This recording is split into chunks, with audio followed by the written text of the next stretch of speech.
بسم اللہ الرحمن الرحیم۔ غزوہ ہند کیا ہے اور یہ کب اور کہاں واقع ہوگی؟ غزوہ ہند کے بارے میں رسول کائنات محمد صلی اللہ علیہ وآلہ وسلم نے کیا پیشن گوئیاں ارشاد فرمائی ہیں؟ غزوہ ہند کا پاکستان اور ہندوستان سے کیا تعلق ہے اور کیا غزوہ ہند میں افواج پاکستان بھی حصہ لیں گی؟ آج ہم آپ کو غزوہ ہند کے حوالے سے انتہائی اہم معلومات فراہم کریں گے۔ غزوہ ہند محمد صلی اللہ علیہ وآلہ وسلم کی پیشن گوئیوں میں مذکور ہے، ایک جہاد جس کے متعلق چند احادیث موجود ہیں۔ ان پیشن گوئیوں کے مطابق برصغیر میں مسلمانوں اور کافروں کے درمیان ایک جنگ ہوگی جس میں مسلمان فتح یاب ہوں گے۔ یہ ایک مکمل فتح ہوگی جس میں ہندوستان کے تمام سردار بیڑیوں میں جکڑے جائیں گے۔ یہ جنگ حضرت مہدی علیہ السلام کی سربراہی میں لڑی جائے گی اور بڑھتے بڑھتے بالآخر تمام دنیا پر حضرت مہدی علیہ السلام اقتدار قائم کر دیں گے، جس کے بعد حضرت عیسیٰ ابن مریم کا نزول ہوگا، جو آخری جنگ آرمگیڈن پر منتج ہوگا۔ قرب قیامت ایک زمانہ آئے گا کہ عرب انتہائی غیر مستحکم ہوں گے، تو اللہ ایک غیر عرب قوم کو اٹھائے گا جو ہتھیاروں اور لڑائی میں عربوں سے بہتر ہوگی اور ہندوستان پر قبضہ کرے گی۔ چنانچہ حضرت محمد صلی اللہ علیہ وآلہ وسلم نے ارشاد فرمایا، ضرور تمہارا ایک لشکر ہندوستان سے جنگ کرے گا، اللہ ان مجاہدین کو فتح عطا فرمائے گا حتیٰ کہ وہ ان کے بادشاہوں کو زنجیروں میں جکڑ کر لائیں گے اور اللہ ان کی مغفرت فرمائے گا۔ پھر جب وہ مسلمان لوٹ کر آئیں گے تو عیسیٰ ابن مریم کو شام میں پائیں گے۔ حضرت ابو ہریرہ رضی اللہ تعالیٰ عنہ نے یہ سنا تو فرمایا، اگر میں نے وہ غزوہ پایا تو میں اپنا نیا اور پرانا سب مال بیچ دوں گا اور اس غزوہ میں شرکت کروں گا۔ اللہ نے ہمیں فتح عطا کر دی تو میں ایک آزاد ابو ہریرہ ہوں گا جو ملک شام میں عیسیٰ ابن مریم کو پائے گا۔ پھر میں ان کو بتاؤں گا کہ میں آپ صلی اللہ علیہ وآلہ وسلم کا صحابی ہوں۔ حضور نبی کریم صلی اللہ علیہ وآلہ وسلم مسکرا اٹھے اور انہیں کہا، بہت مشکل ہے۔ حضرت ابو ہریرہ سے روایت ہے کہ بیت المقدس کا ایک بادشاہ ہندوستان کی جانب لشکر روانہ کرے گا۔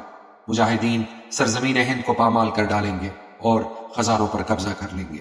ایک حدیث میں فرمایا کہ میری امت کے دو گروہ جہنم سے آزاد کر دیے گئے، پہلا وہ جو غزوہ ہند لڑے گا اور دوسرا جو ابن مریم کا ساتھ دے گا۔ ایک دوسری حدیث میں ارشاد ہے کہ خراسان سے ایک ایسا لشکر نکلے گا جس کے ساتھ کالے جھنڈے ہوں گے، کوئی طاقت ان کو روک نہیں سکے گی اور یہ لشکر ہندوستان کو فتح کر لے گا۔ پھر ایلیا یعنی بیت المقدس میں جا کر رکے گا۔ نبی کریم صلی اللہ علیہ وآلہ وسلم نے فرمایا، میں ہند سے نہیں ہوں مگر ہند مجھ سے ہے۔ اور نبی کریم صلی اللہ علیہ وآلہ وسلم نے یہ بھی فرمایا، جو لوگ آخری زمانے میں شام میں ہوں انہیں چاہیے کہ زیر زمین گھر بنائیں۔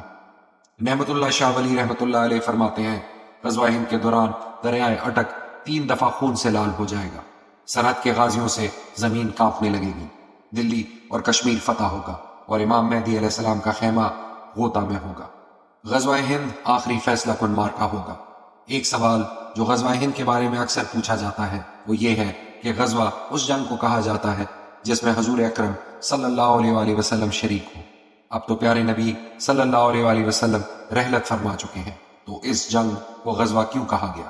اس کا جواب یہ ہے کہ پیارے نبی صلی اللہ علیہ وآلہ وسلم نے چونکہ اس غزوہ کی تمام معلومات دی اور عہد لیا کہ جو زندہ رہے وہ اس غزوہ میں ضرور شریک ہو، تو آپ صلی اللہ علیہ وآلہ وسلم نے چونکہ اس غزوہ کی بیعت لی، اس لیے اس غزوہ کا سربراہ ان کو بنا دیا گیا اور یہ جنگ غزوہ قرار پائی۔ پیارے نبی صلی اللہ علیہ وآلہ وسلم کے زمانے میں خراسان ایک بہت وسیع علاقے کا نام تھا۔ اس میں ایران، افغانستان، پاکستان اور پاکستان کی مالکنڈ ایجنسی اور وسطی ایشیائی ریاستیں شامل تھیں۔ حضرت محمد صلی اللہ علیہ وآلہ وسلم فرماتے ہیں کہ خراسان سے کالے جھنڈے اٹھیں گے اور غزوہ ہند جیتیں گے۔ پاکستانی فوج بھی ایک غیر عرب فوج ہے جس کے ہتھیار اور کارکردگی عربوں سے بہتر ہے، لہٰذا جس فوج کا ذکر کیا گیا ہے وہ پاکستانی فوج اور اس کے ایٹمی ہتھیار بھی ہو سکتے ہیں۔ جس وقت اسرائیل وجود میں آیا تو ڈیوڈ گوریان نے بیان دیا کہ ہمیں کسی بھی ملک سے کوئی خطرہ نہیں، ہمیں صرف پاکستان سے خطرہ ہے۔ حالانکہ پاکستان اس وقت محض 1 سال پرانی نوزائید مملکت تھی جو اپنا وجود بچانے کے لیے ہاتھ پاؤں مار رہی تھی۔ ہمیں جو چیز اصل حضرت عیسیٰ علیہ السلام اور اصل حضرت مہدی علیہ السلام کی پہچان کرائے گی وہ ان کی تعلیمات، ان کا جذبہ اور ان کا ایمان ہوگا۔ بعض لوگ محمد بن قاسم کے ہندوستان پر حملے کو غزوہ ہند مانتے ہیں، لیکن یہ بات درست نہیں۔ یوں تو محمود غزنوی نے بھی جب بھی ہندوستان پر حملہ کیا ہمیشہ غزوہ ہند کی نیت باندھی، لیکن وہ 17 حملے غزوہ ہند نہیں تھے۔ در حقیقت غزوہ ہند وہ ہوگی جس کے اختتام پر تمام ہندوستان پر مکمل قبضہ ہوگا، اور یہ غزوہ اتنا بڑھے گی کہ حضرت عیسیٰ ابن مریم بھی شام میں ظاہر ہو جائیں گے، اور پھر مستقل فتوحات کا ایسا سلسلہ نکلے گا کہ تمام دنیا اسلام کے زیر تسلط آ جائے گی۔ غزوہ ہند کے بارے میں جب ہم تمام تر تجزیوں کا معائنہ کرتے ہیں تو یہ بات صاف نظر آتی ہے کہ ایسی منظم، کامیاب اور متحد جنگ کے لیے ایک شاندار کمانڈر اور ایک مستحکم اقتصادی حکومت بہت ضروری ہے، جبکہ جو صورتحال نظر آتی ہے اس میں مسلم ممالک کے حکمران کافروں کے قدموں میں جھکے ہوئے ہیں اور ان کے اندر سر اٹھانے کا حوصلہ تک نہیں ہے، اور نظر یہ آ رہا ہے کہ آخری دور شروع ہو چکا ہے۔ پھر آخر کیسے کوئی کمانڈر آئے گا، کس طرح اتحاد ہوگا، اور غزوہ ہند کے وسائل کیسے فراہم ہوں گے، جبکہ حضرت مہدی اور حضرت عیسیٰ علیہ السلام کا بھی اب تک نزول نہیں ہوا۔ شام کے حوالے سے تمام احادیث پوری ہو چکی ہیں۔ پھر آخری غزوہ ہند کی فتوحات کیسے اور کب ہوں گی، جب حضرت محمد صلی اللہ علیہ وآلہ وسلم فرماتے ہیں کہ میں ہند سے نہیں ہوں مگر ہند مجھ سے ہے، تو ان کا اشارہ پاکستان کی طرف ہوتا ہے۔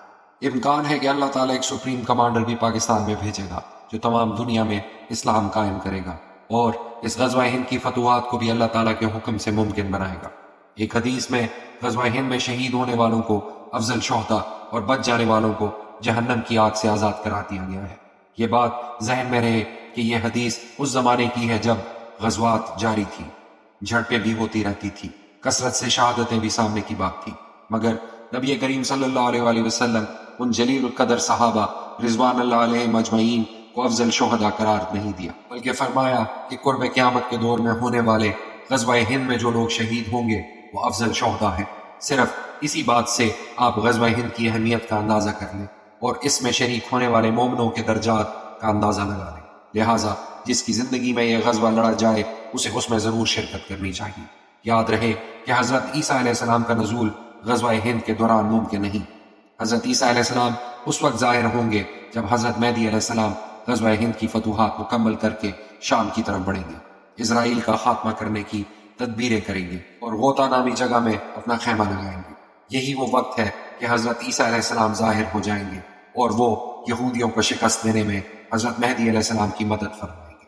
یہودیوں کو صرف ایک خاص درخت کے پیچھے پناہ ملے گی جس کا ذکر حدیثوں میں ہے، اور یہودیوں نے اس درخت کی بڑی تعداد میں کاشت ابھی سے شروع کر رکھی ہے۔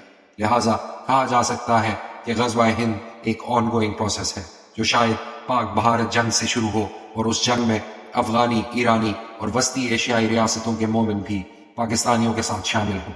پورے برِ صغیر پاک و ہند پر مسلمانوں کا غلبہ ہو جانے کے بعد یہ جنگ اپنا رخ موڑے گی اور عرب علاقوں میں چلی جائے گی، جہاں حضرت عیسیٰ ابن مریم کا نزول ہوگا اور دجال سے جنگیں شروع ہوں گی۔